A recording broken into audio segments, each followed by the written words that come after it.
Fuentes de alimentación en corriente alterna. Entonces tenemos las fuentes de alimentación en corriente alterna y si ustedes revisan en sus casas se van a dar cuenta que la mayoría de electrodomésticos y dispositivos electrónicos lo que requieren y utilizan es una fuente de corriente alterna. Entonces, es por eso que tiene mucha relevancia lo que son los circuitos de corriente alterna, porque son muy utilizados, eh, más que todo para alta potencia, bueno, baja, mediana y alta potencia, y los circuitos de corriente directa están casi que relegados para aplicaciones de bajo consumo. Entonces, un circuito de corriente alterna va a estar formado por los mismos elementos, inductores, resistencias y capacitores, pero la diferencia la vamos a encontrar en su fuente. La fuente de alimentación va a ser distinta. Lo que ocurre es que el voltaje de la fuente de alimentación varía con respecto al tiempo y esa variación va a estar descrita por una función senoidal, como la que pueden ver en este momento en la presentación. Nótese que tenemos lo que se conoce como una amplitud, que es el valor máximo del voltaje de la fuente de alimentación, y tenemos una función seno. Si ustedes recuerdan, la función seno siempre oscila entre -1 y 1.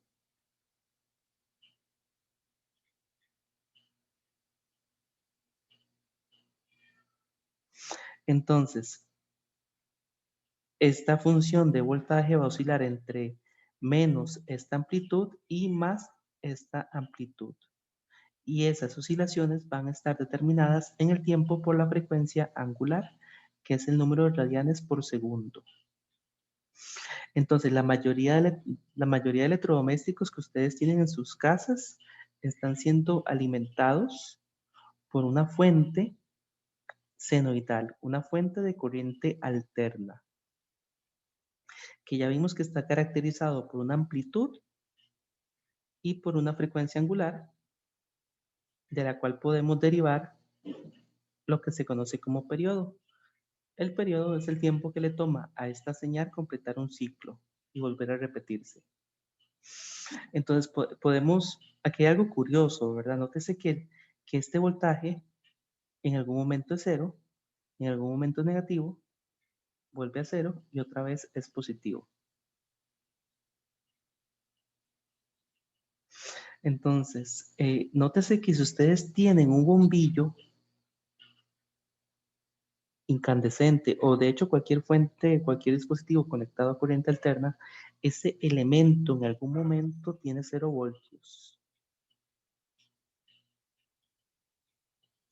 Entonces podríamos decir que se está apagando e incendiando constantemente. Lo que suele ocurrir es que la mayoría de dispositivos electrónicos tienen un convertidor que transforma esa corriente alterna en corriente directa. Ese es el caso de algunos electrodomésticos. Otros utilizan directamente la corriente alterna.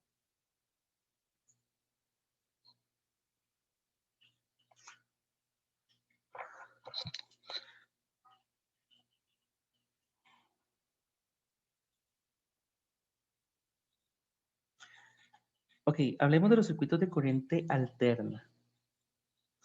Nótese que tenemos aquí lo que nosotros vamos a llamar una fuente de corriente alterna y lo estamos conectando, en este caso en particular, a una resistencia.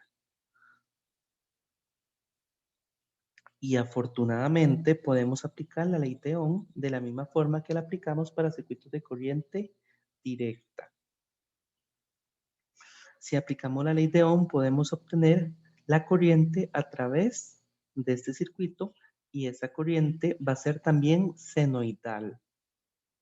Entonces, aquí interesante. Cuando la fuente es senoidal, la corriente también es senoidal, debido a la ley de Ohm. Entonces, es una corriente que va a tener una amplitud y va a tener una frecuencia angular tiene un comportamiento senoidal. Entonces va a tener este comportamiento, tiene un valor máximo, alcanza un valor mínimo, y de un valor mínimo a un valor máximo, pasando por cero.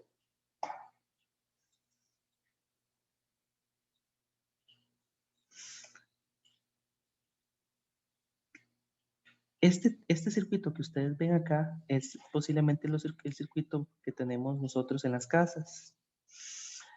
Por ejemplo, esta resistencia puede ser una cocina, puede ser una termoducha. Y nótese que posiblemente estemos obviando el hecho de que la corriente y el voltaje que nosotros tenemos en la cocina es un voltaje senoidal y una corriente senoidal. Si alguna vez se preguntaron para qué servía el seno y el coseno, bueno, ahí tienen la respuesta, ¿verdad? El comportamiento del voltaje que ustedes tienen en cada uno de los tomacorrientes es senoidal. Es una función senoidal que está caracterizada por una amplitud y una frecuencia angular. Ahora bien, resulta que para poder representar estas señales senoidales se utiliza un tipo de representación que se denomina representación fasorial. Esa representación fasorial es para olvidarnos del seno. Nosotros sabemos que siempre hay un seno. Entonces, la representación fasorial nos va a ayudar a que nos olvidemos del seno y va a simplificar los cálculos. Entonces, eso nos lleva al concepto de fasores. Una forma diferente de representar gráficamente una señal senoidal es un fasor. ¿Y qué es lo que graficamos? Graficamos únicamente los dos elementos que caracterizan un fasor. Graficamos la longitud, la amplitud y el ángulo de la señal. Entonces, graficamos por acá la longitud. El fasor va a ser un vector que tiene como magnitud la amplitud y su ángulo va a ser igual al argumento de la función senoidal. Entonces, es de esta forma que utilizando este tipo de representación más compacta, podemos representar un seno. Ahora, ¿qué resulta interesante? Bueno, nosotros podemos reescribir esta función senoidal utilizando números complejos. Aquí tenemos otro ejemplo de fasor. Nótese que la longitud del fasor es la amplitud y el ángulo o argumento de la función seno es lo que tenemos acá. Ahora, lo fascinante es que nosotros podemos escribir este fasor como un número complejo. Y vamos a decir que este eje Y es el eje imaginario y este eje X es el eje real. Haciendo eso, nosotros podemos perfectamente escribir y tomar funciones senoidales muy complejas y escribirlas en términos muy sencillos.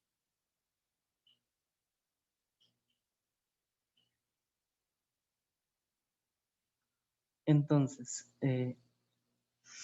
veamos este ejemplo. Digamos, supongamos que este es un fasor.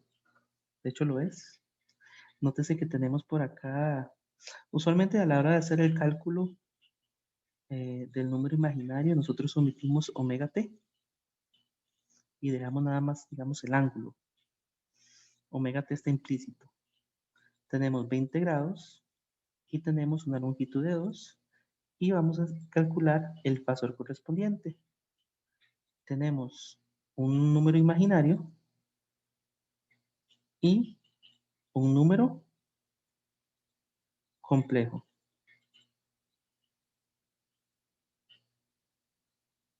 Perdón, un número real.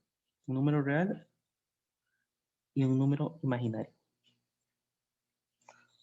Entonces, esta longitud va a ser igual al seno de 20 grados por 2.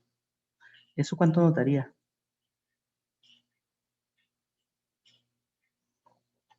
Sería 2 por seno de 20 grados.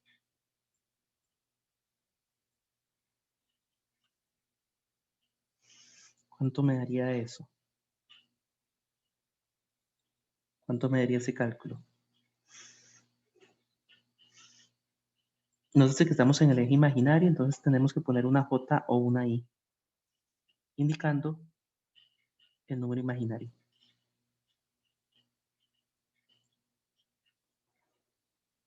¿Cuánto es 2 seno de 20?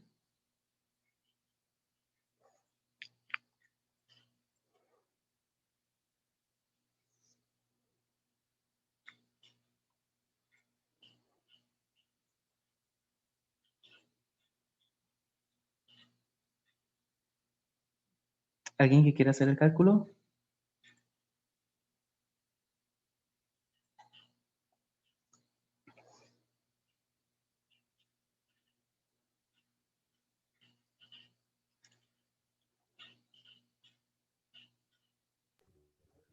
Cero coma 68.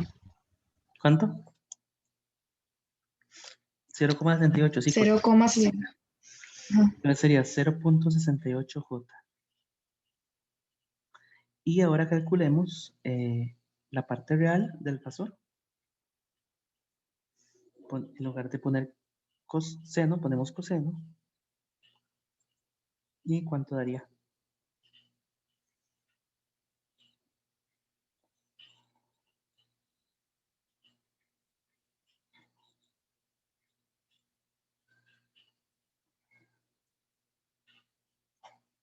¿Cuánto daría eso? ¿Quién me dice cuánto da?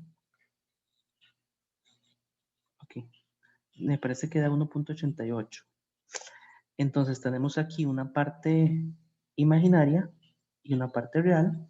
Y para calcular el fasor, simplemente hacemos esto. Esto va a ser igual, digamos, el fasor. Y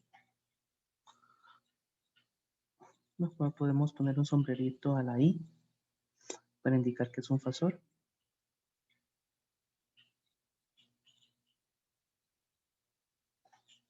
Vamos a poner mejor como si fuera una flechita, pongámosle mejor. Entonces, va a ser igual a 0,68J, donde J es el número imaginario, más 1,88. Entonces, vea qué interesante.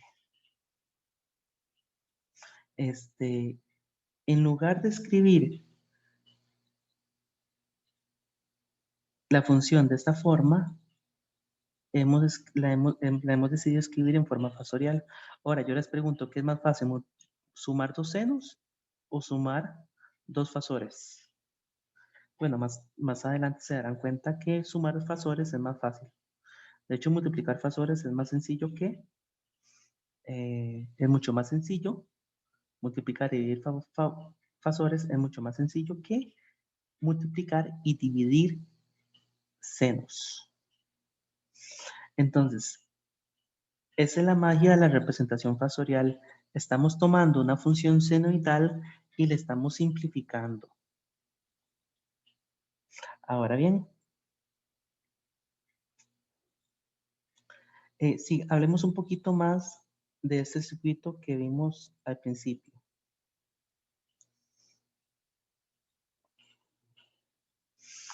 Tenemos una fuente de corriente alterna y una resistencia.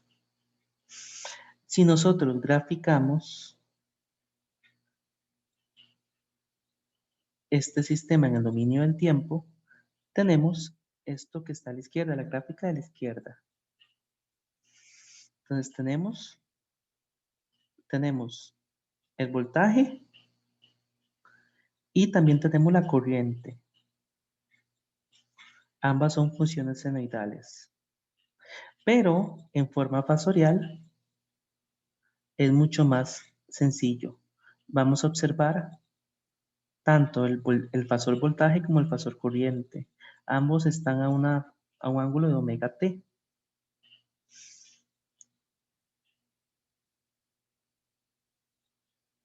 Entonces, ¿qué representación es más compacta? Definitivamente la de la derecha. Como la representación de la derecha es mucho más compacta, nosotros vamos a utilizar casi siempre fasores para representar voltajes y corrientes en corriente alterna. Veamos otro circuito. Tenemos una fuente de alimentación en corriente alterna. Tenemos un inductor. Ya no tenemos una resistencia, ahora tenemos un inductor.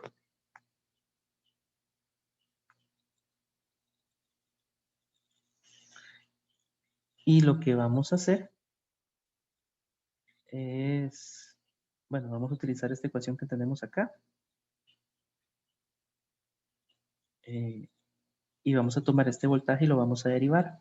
Si ustedes toman, digamos, toman este voltaje y lo derivan, ¿verdad? No es el voltaje lo que tienen que derivar, más bien, tienen que sustituir V sub L por este voltaje y despejar D sub I de T. Es una ecuación diferencial.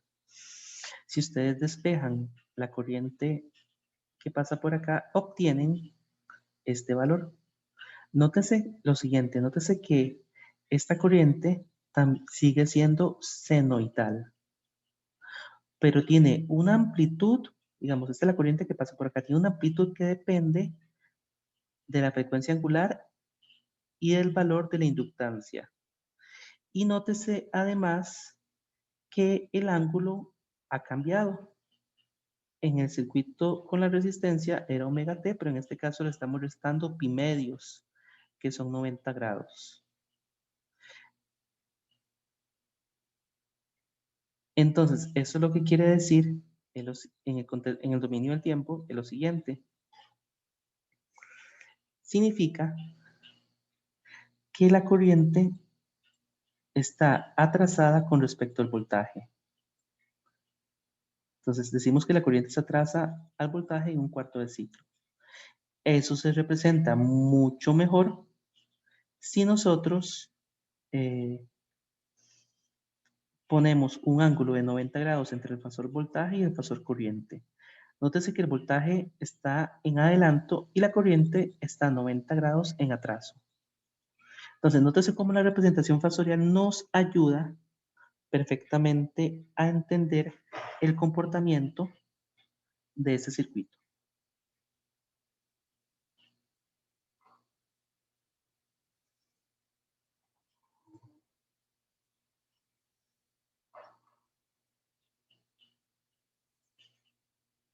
Si ustedes revisan esta ecuación van a notar algo interesante. Nótese que la amplitud de la corriente disminuye cuando aumenta la frecuencia o la inductancia. O lo que es lo mismo, este valor de acá, digamos, esta amplitud disminuye cuando aumenta el producto de estas dos variables. Es por eso que a estas dos variables se les suele denominar reactancia inductiva. Y las unidades de la reactancia inductiva son los ohmios. A mayor reactancia inductiva, menor amplitud de corriente. Nótese que la reactancia inductiva tiene un comportamiento muy similar al de la resistencia. En este circuito tiene un comportamiento muy parecido. De hecho, está bajito. Digamos, está abajo en la ecuación. Está en la misma posición que en la ecuación. Nótese que la reactancia inductiva se dice que se opone al flujo de corriente porque disminuye la amplitud de la corriente. Entonces, está que interesante, a mayor frecuencia angular, es decir, a menor periodo, mayor reactancia inductiva. Ahora bien, eso nos lleva al siguiente circuito en corriente alterna que vamos a analizar, que es cuando tenemos un capacitor conectado a una fuente de corriente alterna. Si ustedes utilizan la ecuación del capacitor y resuelven la ecuación diferencial, obtienen esta corriente. Entonces, vea qué interesante. En este caso, tenemos una amplitud que depende de la frecuencia angular y la capacitancia. Y tenemos una función seno cuyo ángulo tiene más y medios. Entonces, en realidad, en este caso decimos que la corriente está en adelanto. Igual, para representar gráficamente funciones senoidales, utilizamos los fasores. Es mucho más fácil entender un fasor que entender una función senoidal en el tiempo. Eso es lo que tenemos en la siguiente imagen. Nótese que tenemos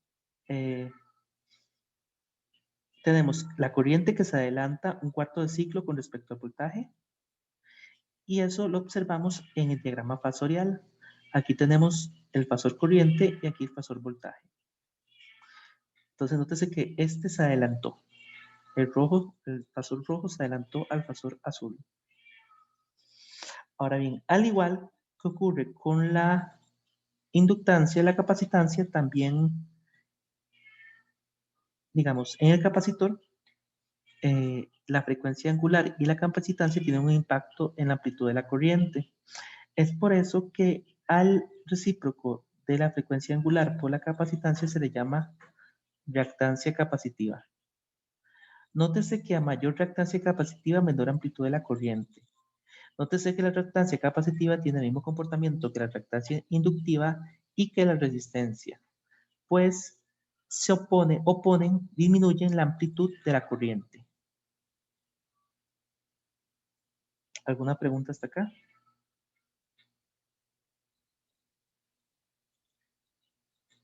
Ok, yo ya les dije que el voltaje que llega al tomacorriente es un voltaje senoidal. Y ustedes se deben estar preguntando, ¿cómo es? Si es senoidal, ¿por qué es que dicen que ahí tenemos 120 voltios? Entonces por aquí tenemos un tomacorriente. Vamos a ver si lo ven. Estoy en mi oficina. Y aquí, no sé si ven el tomacorriente. Ustedes pueden ver el tomacorriente en sus casas, ¿verdad? Aquí lo tenemos. Aquí se le dibujó un gato al tomacorriente arriba, ¿verdad? Siempre se nos dijo que aquí tenemos 120, pero yo les dije que en realidad esto es una función senoidal, que a veces es positiva, a veces negativa, y que a veces es cero.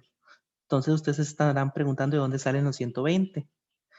Los 120 serán la amplitud de la función senoidal. La respuesta es que no. Esos 120 voltios es otra cosa. ¿Qué son los 120 voltios? Bueno, a los 120 voltios nosotros les llamamos voltaje RMS. Es nada más y nada menos que tomar el cuadrado de la función senoidal, integrarla y dividirla entre el intervalo de tiempo y sacarle la raíz cuadrada. Es una métrica. Es con el fin de tomar una función senoidal y convertirla en un valor que tenga sentido. Nótese que no tendría sentido tomar el promedio porque el promedio es cero. De hecho, es interesante porque en un tomacorriente el promedio del voltaje que pasa por ahí es cero. Entonces, por eso no tomamos el promedio, tomamos la raíz cuadrática media. Y en la raíz cuadrática media lo que hacemos es multiplicar al cuadrado el seno para que así lo que es negativo pase a ser positivo. Entonces, cuando hablamos de 120 voltios, estamos hablando de la raíz cuadrática media de la función senoidal. Y es el resultado de calcular esta integral. En el caso particular, digamos, en el caso particular de la energía que llega a nuestras casas, y considerando 60 Hz, el voltaje RMS se obtiene multiplicando la amplitud de la función senoidal por este valor 0.707. De hecho, nosotros podríamos, digamos, si el voltaje es 120 voltios RMS, se divide entre 0.707 y obtenemos la amplitud. Entonces, 169, casi 170 voltios es la amplitud de la función senoidal que llega al tomacorriente.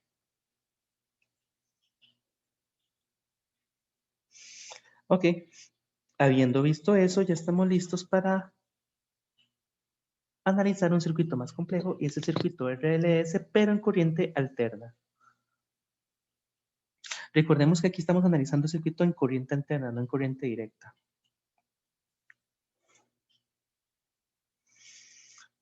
Cuando lo analizamos en corriente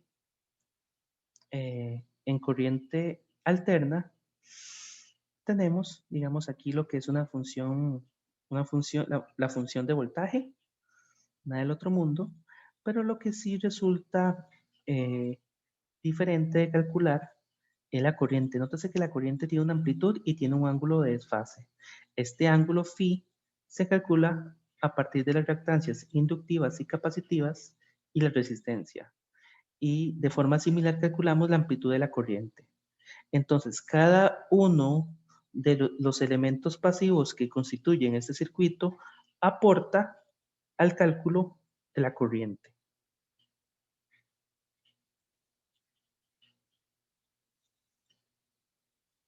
Habiendo visto eso, hagamos el ejemplo número 1. Suponga lo siguiente para un circuito RLC en corriente alterna. La resistencia es de un ohmio, la inductancia es de un Henry y la capacitancia es de un microfaradio y la fuente es igual a este valor. Determina la corriente en el circuito. ¿Qué ecuación van a utilizar? Esta que tenemos acá. Pero primero ocupamos determinar la amplitud de la corriente y la fase pi. Entonces primero determinamos la corriente Imax. La corriente Imax es igual a 1.2 por 10 a la menos 4. Esta es la amplitud de la corriente.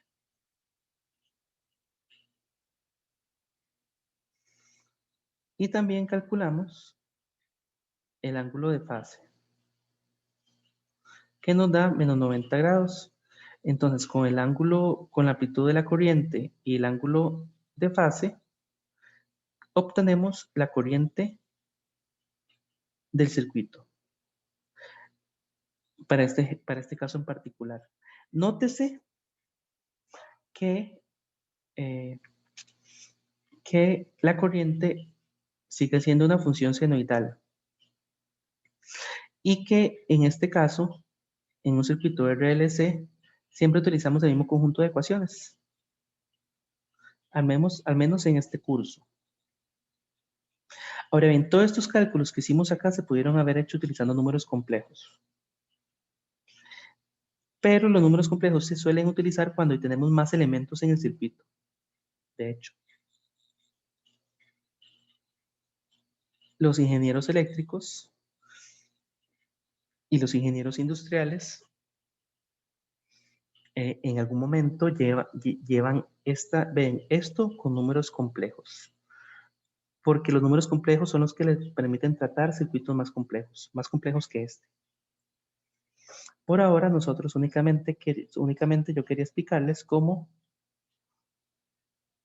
transformar un fasor, una función senoidal en un fasor. Muy sencillo. ¿Alguna pregunta hasta acá?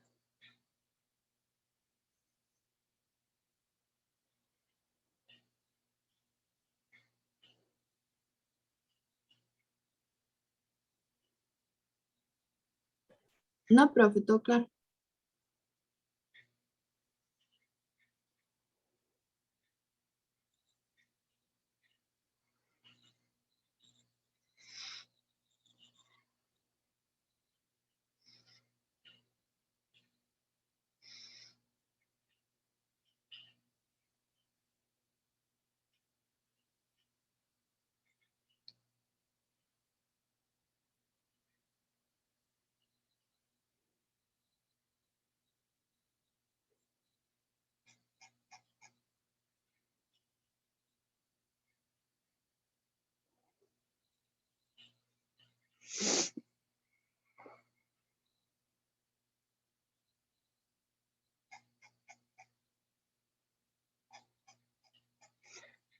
Ok, hagamos otro ejemplo. Esto lo tengo como clase 9, pero en realidad es una clase 7. Es un ejercicio muy sencillo, por cierto. El ejemplo 1 de esta presentación. El voltaje de salida de una fuente en corriente alterna se conoce con la expresión 200 seno de omega t, y tenemos que esa fuente se conecta a un circuito que tiene una resistencia de 47 ohmios. Y se nos pide la corriente RMS en el circuito cuando esta fuente se conecta a un resistor de 47 ohmios. Recordemos la corriente RMS rápidamente. Vámonos a la otra presentación. RMS significa raíz cuadrática media, o por sus siglas en inglés, root mean square. Y recordemos que utilizamos esta ecuación. Pero, bueno, creo que no les mencioné que para la corriente RMS se utiliza exactamente la misma ecuación. Digamos, si queremos calcular la corriente RMS, se utiliza exactamente la misma ecuación, solo que en lugar de voltaje, corriente. Entonces, escribámoslo aquí rápidamente para que podamos hacer ese ejercicio sin ningún problema. Tenemos por acá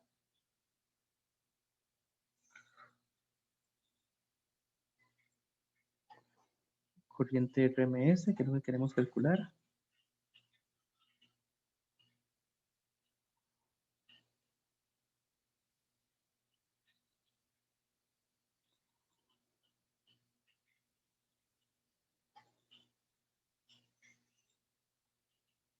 Tenemos corriente máxima.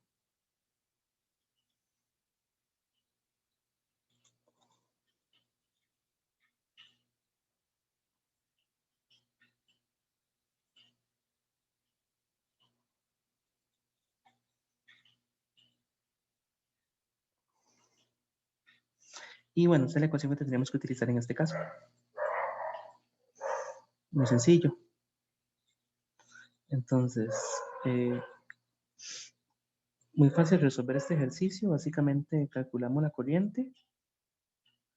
Luego calculamos la corriente RMS utilizando la misma ecuación y obtenemos 3 amperios. Y 3 amperios es la corriente RMS.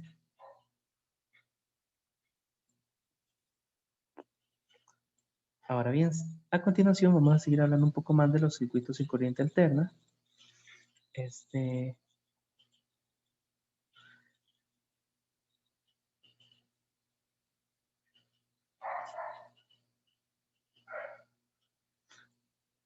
Recuerden, esta parte no, porque ya lo vimos, lo acabamos de ver, de hecho. Será como un recordatorio de ecuaciones. Pero no vimos todas. En la presentación anterior vimos estas 4 ecuaciones, pero resulta que también tenemos otro conjunto de ecuaciones. Estas son las ecuaciones de voltaje en la resistencia, voltaje en el inductor y voltaje en el capacitor. Entonces, aparte, digamos, de estas 4 ecuaciones que vimos en la presentación anterior, también tenemos las ecuaciones para calcular el voltaje en cada uno de los elementos. Estas ecuaciones se derivan cada una de ellas de resolver las ecuaciones diferenciales correspondientes, cosa que no vamos a hacer en este momento, en este curso. Antes de la pandemia a veces lo hacía, pero ya no, porque no hay tiempo. Y bueno, aquí también hay algo importante. A continuación, hemos tomado estos 3 valores de voltaje y los hemos colocado en su representación fasorial. Y aquí observamos algo interesante. Nótese que el voltaje en el capacitor siempre está en atraso con respecto al voltaje en la resistencia, y el voltaje en el inductor siempre está en adelanto con respecto al voltaje en la resistencia. Entonces, eso es lo que podemos observar aquí en esta representación fasorial. Y lo que no les había dicho antes es que resulta que el denominador de esta ecuación tiene nombre y le llamamos Z, y esa Z le llamamos impedancia.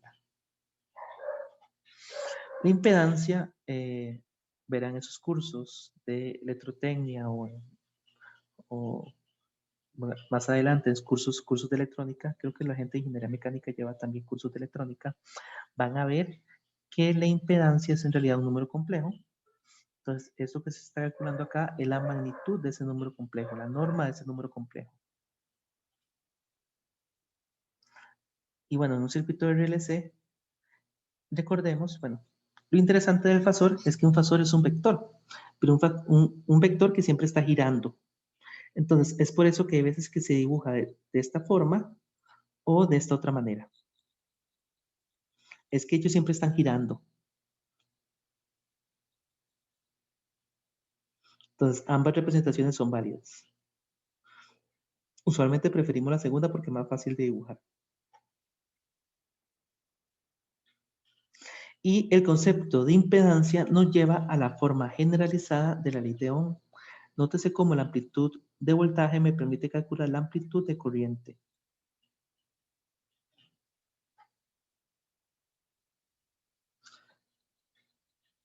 Otro concepto otro concepto que es relevante es lo que se denomina factor de potencia. Digamos, resulta que la potencia promedio en un circuito RLC es la corriente RMS por el voltaje RMS por el coseno del ángulo phi. El coseno de este ángulo se conoce como factor de potencia. Es decir, ustedes aquí calculaban este ángulo. Si calculan el coseno de ese ángulo, calculan el factor de potencia. El factor de potencia es un valor muy importante en la facturación a las empresas. Usualmente, si este valor está lejos de 1, se le cobra una multa a las empresas. El factor de potencia es un factor, una métrica de la calidad del consumo que realizan las industrias y los hogares. Cuando este valor no es bueno, se cobra una multa. Pero bueno, eso nos lleva a un tema diferente que posiblemente aborden un poco en electrotecnia, los ingenieros industriales, que se denomina calidad de la energía.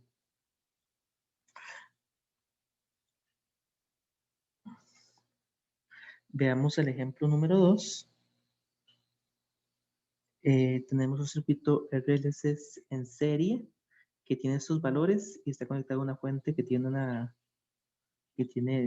fuente de 60 Hz y 150 voltios de amplitud. Determine la reactancia inductiva, reactancia capacitiva y la impedancia del circuito. Muy sencillo. Es cuestión nada más de aplicar ecuaciones.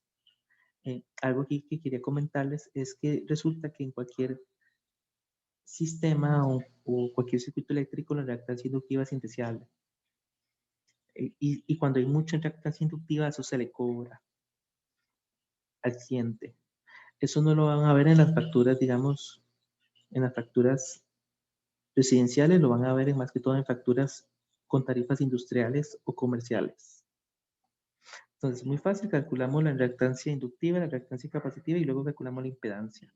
Recuerden que las reactancias y las impedancias todas tienen unidades de ohmios. Unidades de ohmios.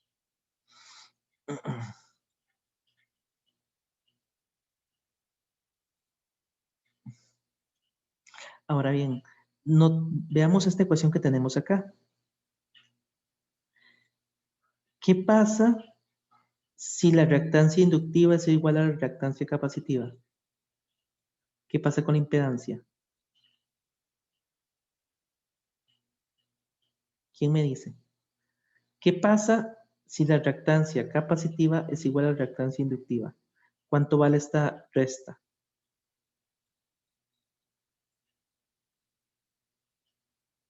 ¿Quién me dice?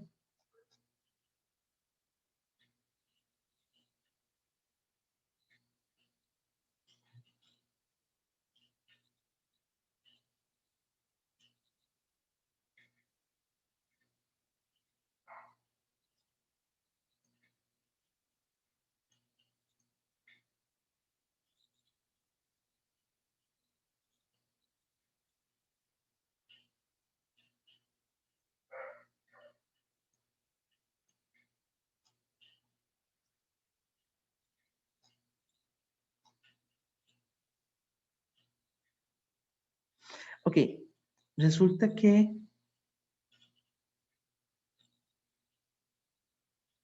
este valor Digamos, cuando ambas reactancias son iguales, la impedancia es mínima. Y cuando la impedancia es mínima, la corriente, digamos, la amplitud de corriente es máxima. Cuando la amplitud de corriente es máxima, decimos que el circuito está en resonancia. Es decir, cuando se cumple esta relación, decimos que el circuito está en resonancia. Y bueno, si igualamos ambas reactancias y despejamos la frecuencia angular, nos damos cuenta que la reactancia ocurre cuando se cumple esta relación, cuando la frecuencia angular es igual a la raíz cuadrada de 1 entre L por C.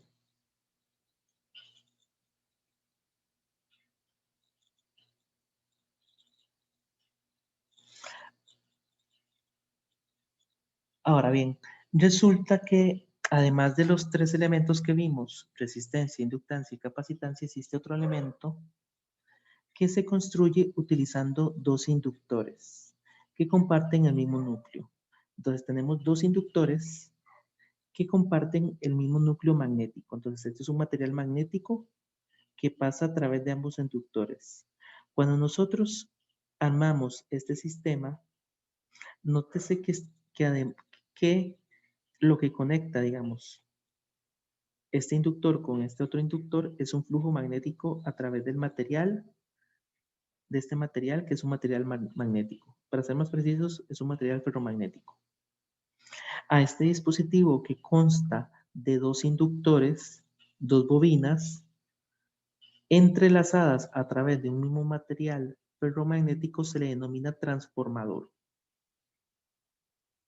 Y un transformador, nótese que está formado por dos bobinas.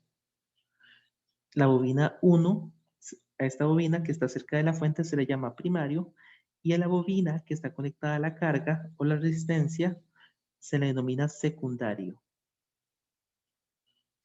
Los transformadores nos permiten modificar la magnitud, la amplitud de voltaje de una señal senoidal, de un voltaje senoidal. Creo que todos estamos familiarizados con los transformadores. Tal vez la ecuación más importante es esta que tenemos acá, que nos permite a partir del número de vueltas del primario y del secundario calcular el voltaje de salida.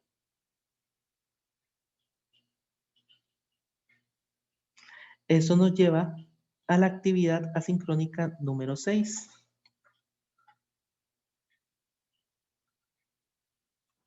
La actividad asincrónica número 6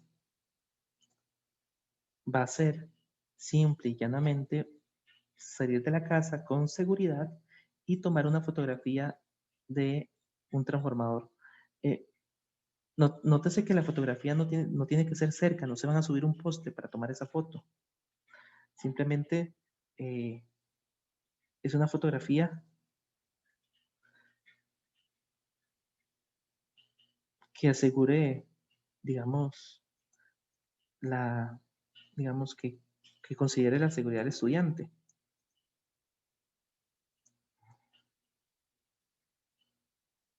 Entonces puede ser una fotografía, digamos, es una fotografía nada más y esta es la actividad sincrónica número 6.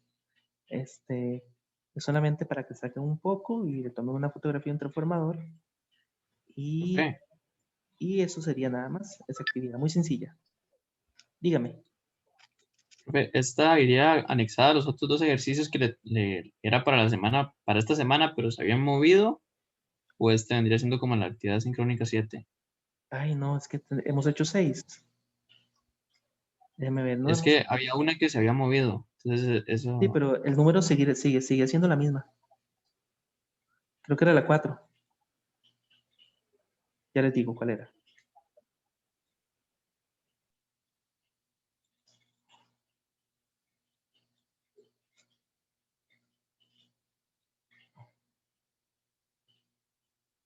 Vamos a ver, esta es la 6. En la clase 5, ya lo reviso rápidamente.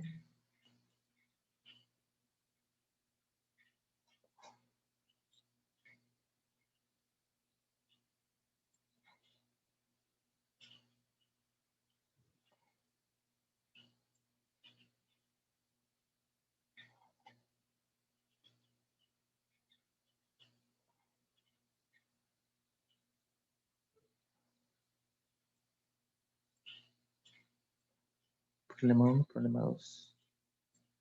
Sí, ¿verdad? Nunca dije qué número era. Vamos a ver. Entonces, esta sería la 7. ¿Esta es la 7? O vamos a ver. 5. Esa sería la 7, me parece entonces.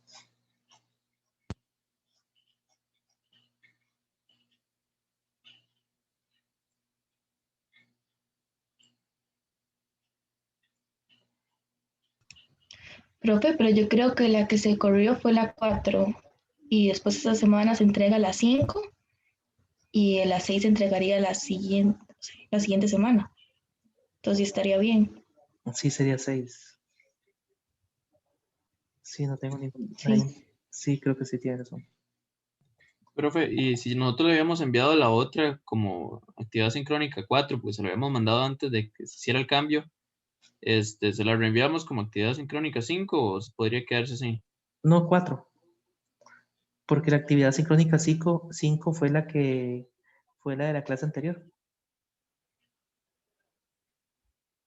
Véalo. Digamos. O sea, la pregunta va más como, digamos, las dos ya las tenía hechas y las dos ya las envié. Sí, no, ¿Tengo que debería- reenviar la que era no, los dos ejercicios o ya está bien? no me parece necesario.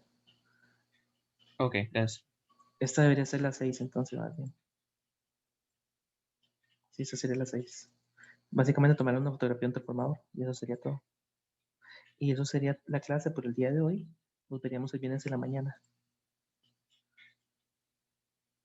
Y creo que ya cubrimos el capítulo. Todo el capítulo, me parece. Al menos un resumen. Gracias, profe. Bueno, muchas gracias. Hasta luego. Hasta el siguiente viernes.